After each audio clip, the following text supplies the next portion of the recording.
శుభోదయం మిత్రులారా, నా ఊహల ప్రపంచానికి స్వాగతం సుస్వాగతం. ఆషికి ఎపిసోడ్ 90. అతని గత స్థాయి కన్నా ఇప్పటి స్థాయి పెరిగింది తప్పితే మనల్ని మించిన స్థాయికి ఎదగలేదుగా అన్నాడు మిత్ర. మనం అనుకున్నట్లు జరిగితే ఈసారి మనల్ని అడ్డుకునేవారే లేరు అంది యామిని. అన్నీ మనం అనుకున్నట్లే అవుతాయి, ఎందుకైనా మంచిది సేఫ్ సైడ్ ఉంటుందనే కదా ఆ వెంకటేశ్వరరావుని రంగంలోకి దింపింది అన్నాడు మిత్ర. సూర్యుడు మెదడు మీద తాండవం చేస్తే కానీ నిద్రలేవని సుప్రియ సూర్యుడి కన్నా ముందే లేచి వాళ్ళ అమ్మా నాన్నకి దూరం నుండే క్షమాపణ చెప్పింది. ఒక్కసారి వాళ్ళ అమ్మని హత్తుకోవాలనిపించి నుదుట ముద్దు పెట్టింది. నచ్చిన వాడిని చేసుకుంటున్నాను అన్న ఆనందం కన్నా నచ్చని విధంగా పెళ్లి చేసుకుంటున్నందుకు బాధగా ఉంది మనసుకి. కానీ యష్ చెప్పినట్టు కొన్ని కాలానికి వదిలేయాలి అని ఆలోచిస్తూ తన బాల్కనీలో నిలబడింది. ఆలోచనలో ఉన్న సుప్రియని వెనుక నుండి హత్తుకున్నాడు యష్. సుప్రియ ఆశ్చర్యపోతూ, యష్ నువ్వేంటి ఇక్కడికి ఎలా వచ్చావు అని అడిగింది. మా మావగారు ఫ్లైట్ పంపితే వచ్చాను అన్నాడు వెటకారంగా.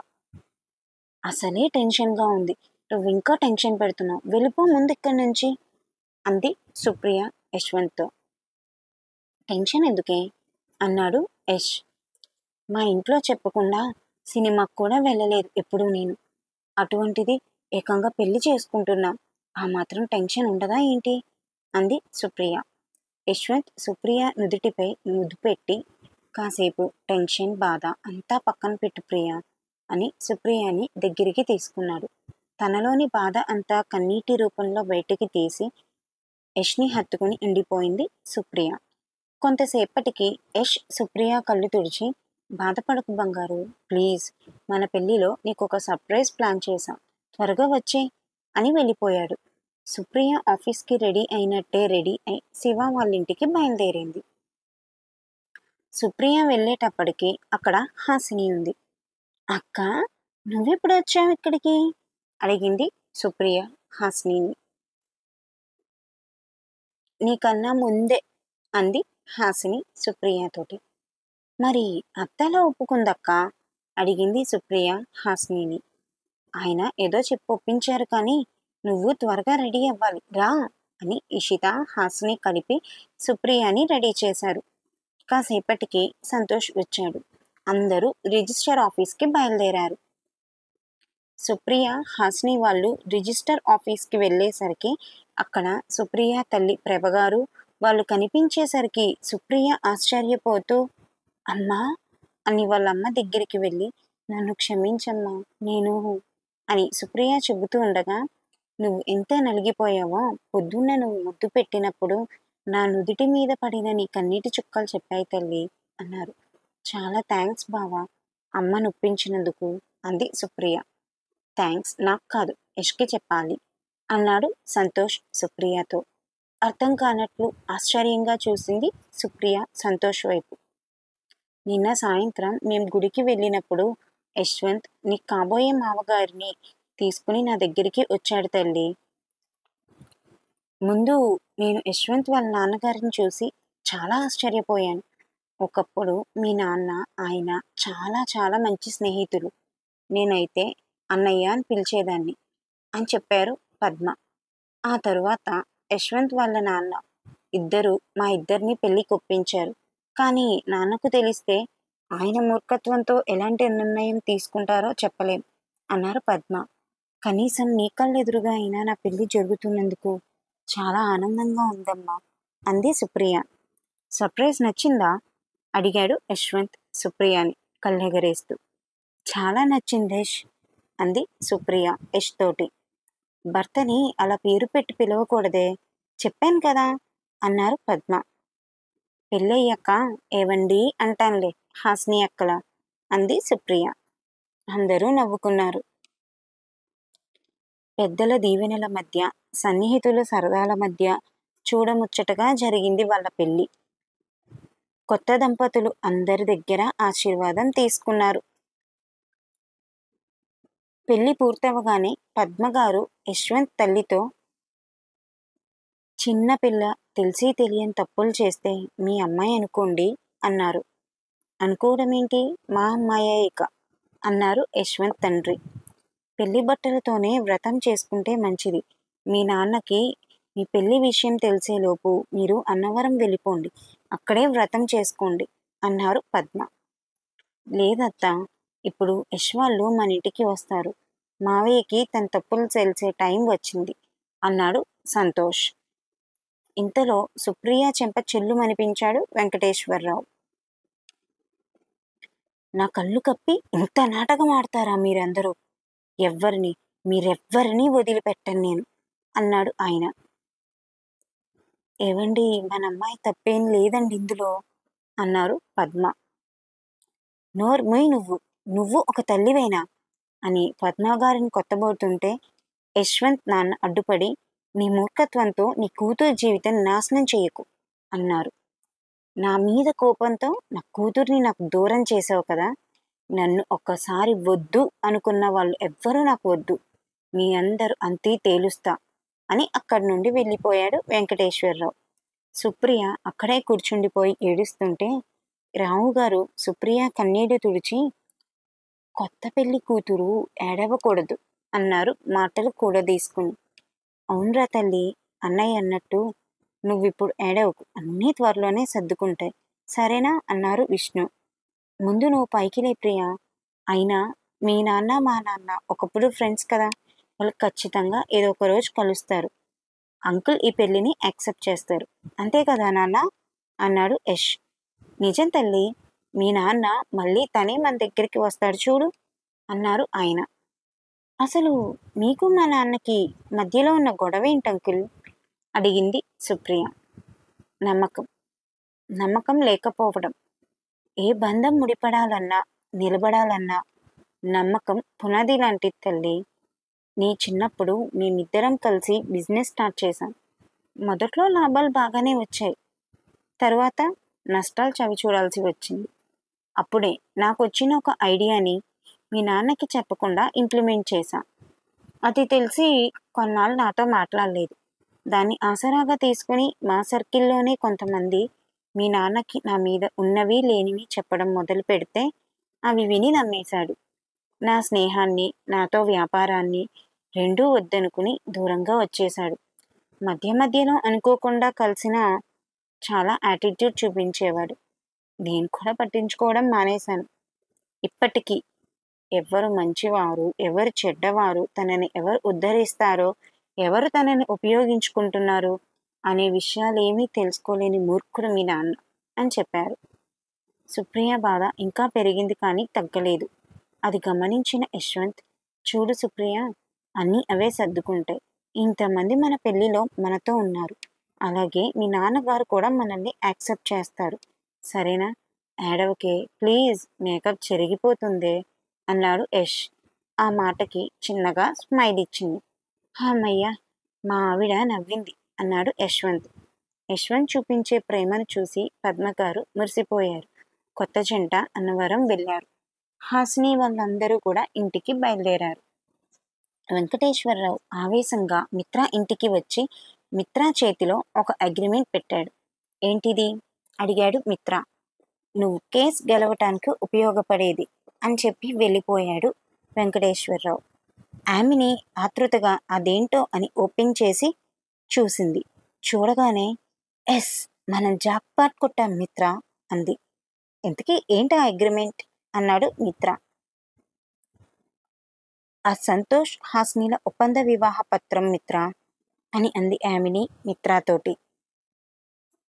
ఏది ఇటివ్వు అని ఆమెని చేతిలో నుంచి తీసుకుని ఆ పేపర్ని చూశాడు మిత్ర. ఎస్, ఇదొక్కటి చాలు, మనం ఈ కేసు గెలిచినట్లే అన్నాడు మిత్ర. సంతోష్, హాసిని, విష్ణుగారు కోర్టుకి వెళ్తుంటే ప్రభగారు సంతోష్తో, అంతా మంచి జరుగుతుందని ఆశిస్తున్నా, జాగ్రత్తగా వెళ్ళిరండి, ఇదే ఆఖరి వాయిదా అవ్వాలి అన్నారు. నువ్వు జాగ్రత్తమ్మా అన్నాడు సంతోష్. మేము వస్తాము అని మాటలు కూడా తీసుకుని అన్నారు రావు గారు. నువ్వు వద్దు నాన్న అన్నాడు సంతోష్. వస్తాను అంతే అన్నారు రావు గారు. అందరూ కలిసి కోర్టుకి వెళ్ళారు.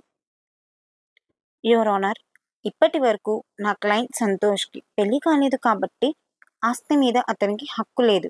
కానీ ఇప్పుడు నా క్లయింట్కి పెళ్ళయింది. అంతేకాదు, ఇప్పుడు నా క్లయింట్ తండ్రి కాబోతున్నాడు కూడా. కావున ఆస్తి తనకే చెందాలని, న్యాయం జరగాలని కోర్టు వారిని కోరుతున్నాను అన్నాడు శివ. Objection your honour. వారిద్దరికీ జరిగిన పెళ్లి ఒక అబద్ధపు పెళ్లి. కేవలం నా క్లయింట్ మిత్ర ఆస్తి కోసం ఈ సంతోష్ ఇమ్మిని ఒప్పంద వివాహం చేసుకున్నాడు అన్నాడు మిత్ర తరపున లాయర్ నిరంజన్. యువర్ ఆనర్, వాళ్ళ దగ్గర ఇది ఒప్పంద వివాహం అనడానికి ఏమైనా రుజువులుంటే చూపించమనండి అన్నాడు శివ. యువర్ ఆనర్, మా దగ్గర వాళ్ళిద్దరికీ మధ్య జరిగిన ఒప్పంద వివాహం తాలూకు అగ్రిమెంట్ ఒకటి ఉంది అన్నాడు లాయర్ నిరంజన్. యువర్ ఆనర్, ఇలాంటి కాగితపు సాక్ష్యాలు ఈ రోజుల్లో 100 పుట్టించొచ్చు అన్నాడు శివ జడ్జితో.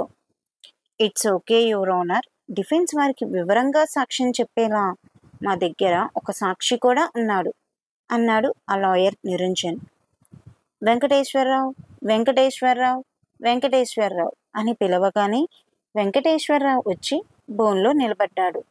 యామిని, మిత్ర విజయ గర్వంతో సంతోష్ వాళ్ళని చూసి నవ్వగా ఆమనికి ఒళ్ళు మండి మిత్రాన్ని కొట్టడానికి వెళ్తుంటే ప్రతాప్ ఆపేశాడు ఆమనిని. మిస్టర్ వెంకటేశ్వరరావు గారు, చెప్పండి, వీళ్ళ మధ్య ఉన్నది ఒప్పందపు బంధం కదా అన్నాడు ఆ లాయర్. వీళ్ళ ఇద్దరి మధ్య ఉన్న ఆ అగ్రిమెంట్ని నేనే మిత్రాకి ఇచ్చాను. అలాగే నా దగ్గర 2 వీడియోలను కూడా కోర్టు వారు చూసి ధర్మానికి న్యాయం జరిగేలా చూడాలి అని ఆశిస్తున్నా అన్నాడు వెంకటేశ్వరరావు. ఆ వీడియోలు 2 చూసిన జడ్జ్, ఏంటి వీడియో? మీరు అసలు ఎవరి తరపున సాక్ష్యం చెప్పాలి అని కోర్టుకి వచ్చారు? ఈ కేసుకి ఈ వీడియోకి సంబంధం ఏంటి అసలు అన్నాడు జడ్జ్. నేను ఈ కేసుకి సాక్ష్యం చెబుదామని వచ్చాను జడ్జి గారు. నా మేనల్లుడు సంతోష్ నా స్నేహితుడు అని యశ్వంత్ తండ్రి వైపు చూపిస్తూ వీళ్ళిద్దరూ ఇచ్చిన ధైర్యంతోటే నీకు నేను ఆ 2వ వీడియోను, ఆ వాయిస్ టేప్ను నీకు నేను ఇవ్వగలిగాను. కొన్ని నెలలుగా నాలో మోస్తున్న బాధను ఈరోజు అందరి ముందు బయట పెడతాను అన్నారు భావోద్వేగంతో. వెంకటేశ్వరరావు మాటలు విన్న ఆమిని, మిత్ర షాక్ అవగా సుప్రియ, పద్మగారు ఆయన్ని వింతగా చూస్తున్నారు. యువర్ ఆనర్, డిఫెన్స్ లాయర్ ఇతన్ని డబ్బుతో కొనేసి కేసును తప్పుదోవ పట్టిస్తున్నాడు అన్నాడు మిత్ర తరపు లాయర్ నిరంజన్. నో, నన్నెవరూ డబ్బుతో కొనలేదు. 5 సంవత్సరాల క్రితం మా పెద్ద బావకి జరిగిన యాక్సిడెంట్కి కారణం నేను, పరోక్షంగా కారణం. నా కూతురు పెళ్లి అందరి సమక్షంలో తనకు నచ్చిన వాడిని ఇచ్చి పెళ్లి చేయలేకపోవడానికి కూడా కారణం నేనే. నేను చేసిన తొందరపాటు పని అని పశ్చాత్తాపంతో రోధిస్తున్నారు వెంకటేశ్వరరావు.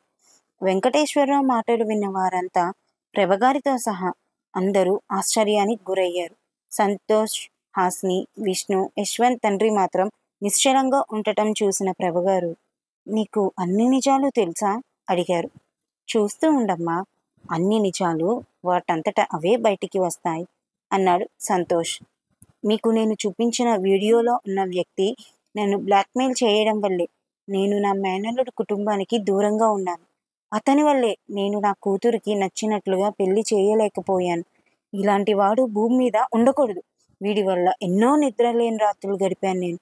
మీరు వీడికి శిక్ష వేయకపోయినా నేను వీడికి శిక్ష వేసి జైలుకి వెళ్తాను అని బోన్లో నుండి బయటకి వచ్చి ప్రతాప్ని పట్టుకోబోతుంటే పారిపోతున్న ప్రతాప్ని యశ్వంత్, ఆమని అడ్డుకుని కోర్టులో ఉన్న పోలీసులకి అప్పగించారు. జడ్జి గారు, వీళ్ళంతా అబద్ధం చెప్తున్నారు. నేను పెళ్లి చూపుల కోసం ఇండియా వచ్చానే తప్ప నాకే పాపం తెలియదు. ఈ వెంకటేశ్వరరావు గారు తన కూతురు తనకిష్టం లేని వ్యక్తి కొడుకుని పెళ్లి చేసుకుందని తెలిసి మతిస్థిమితం పోయి ఇలా మాట్లాడుతున్నట్టున్నారు. అయినా వీళ్ళు ఆస్తి కోసం ఏవో ఫేక్ వీడియోస్ క్రియేట్ చేసి వాళ్ళేం వీడియోస్ చూపించారు అనేది మీరు చెప్పకుండా ఇలా నా మీద నేరం మోపడం కరెక్ట్ కాదు అన్నాడు ప్రతాప్. యువర్ ఆనర్, ఈ లాయర్ శివ తన దగ్గర సాక్ష్యాలు లేక కేసుని పూర్తిగా తప్పుదోవ పట్టించడానికి ఒక అమాయకుడిని ఈ డ్రామాలో భాగం చేశారు అన్నాడు మిత్ర తరపున లాయర్ నిరంజన్ జడ్జితో. Objection overruled. నిందితుడి ప్రతాప్ని క్రాస్ ఎగ్జామిన్ చేయవలసిందిగా లాయర్ శివని కోర్టు కోరుతోంది అన్నారు judge. Thank you your honour. Thank you. చెప్పు మిస్టర్ ప్రతాప్, నీ స్నేహితుడైన సంతోష్ నాన్నగారికి యాక్సిడెంట్ అవ్వడానికి మరియు సంతోష్ అన్నయ్య వదినలను చంపడానికి కారణం అయిన ఆ ఆమిని మిత్రాల దగ్గర ఎంతకి అమ్ముడుపోయావు అడిగాడు శివ. మీరు తెలివిగా నా మీదకు నేరాన్ని తోసినంత మాత్రాన నేను నేరస్తుడినైపోను అన్నాడు ప్రతాప్. ఓకే, ఇప్పుడు నువ్వు చెబుతున్నట్లు సాక్ష్యాలు లేక మేమే నీ మీద నేరం తోసేశాం అని నువ్వు అంటున్నావు కాబట్టి నువ్వు నేరస్తుడు కాదు అని ప్రూవ్ చేసుకోగలవా అడిగాడు శివ. Yes I can. నాకు కొద్ది రోజుల సమయం ఇస్తే మీరు నన్ను నేరస్తులను కాదు అని నేను ప్రూవ్ చేసుకుంటాను అన్నాడు ప్రతాప్. మంచిది. ఏ విధంగా నువ్వు ఈ కేసుతోటి నీకు ఎటువంటి సంబంధం లేదు అని ప్రూవ్ చేసుకోగలవు అడిగాడు శివ ప్రతాప్ని. ఎందుకు నువ్వు ఇప్పుడే ఈ ప్రశ్నలు అడుగుతున్నావు? అంటే నేను ఎలాంటి ఆధారాలతో నన్ను నేను నేరస్తుడిని కాదు అని ప్రూవ్ చేసుకుంటానో అది నువ్వు తెలుసుకొని ముందు జాగ్రత్త పడదామనా అన్నాడు ప్రతాప్. The court. ఇక్కడ నేను నీ ఫ్రెండ్ని కాదు.